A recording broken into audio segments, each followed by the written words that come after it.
Here's Allie again in case you weren't fast enough. Sure about what's going on in your community. I think I'm getting into this. They're tuning up. Our next video game may not be as entertaining as Ally McBeal, but it might be worth a look. Here's Saga Frontier. What do you get when you mix Chrono Trigger, Secret of Evermore, Final Fantasy III, and Wild Arms? The answer is Saga Frontier, published by Sony and developed by Square. Let's get one thing out of the way now, the Quick Save feature. Be forewarned, any data saved via Quick Save will be lost if you press power or reset. This makes us wonder why the feature even exists. But anyway, Saga Frontier is probably the most non-linear role-playing game of all time. This is not good. Goals are very unclear. In a world this big, you don't want to wander around clueless, talking endlessly to every person in sight. This game has 7 characters, each with his or her own distinct adventure, which may very well take an entire day to complete. We recommend starting with Amelia, the girl accused of killing her fiancé.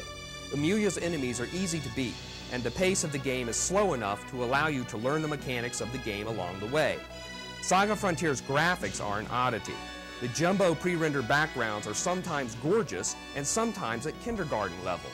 The primitive sprite-based characters also look funky. Their animation is less than striking, like many of the game's effects. The game also suffers from too much dialogue and hard-to-read dialogue. Even worse, there's no run option in battle. Despite these flaws, Saga Frontier has a rich world, actually several worlds to offer.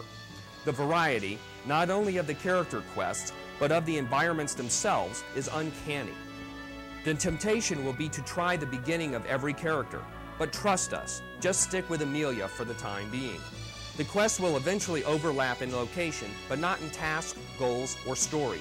With 7 characters, you'd think there were 7 endings, but alas, Saga Frontier is packed with 8 endings. The 8th ending is hidden, but we're willing to bet 2 air molecules that the hidden ending appears only after you have played through all 7 quests.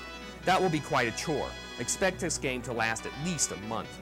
Saga Frontier gets a C for control, an A for difficulty, and a C for design. Despite these ratings, the game is not a bad buy. If you've got money to spare, and you've already bought all the other games on your list, pick up a copy of Saga Frontier. Time for another break. But first, will Banjo-Kazooie be a straight A game? Find out next week.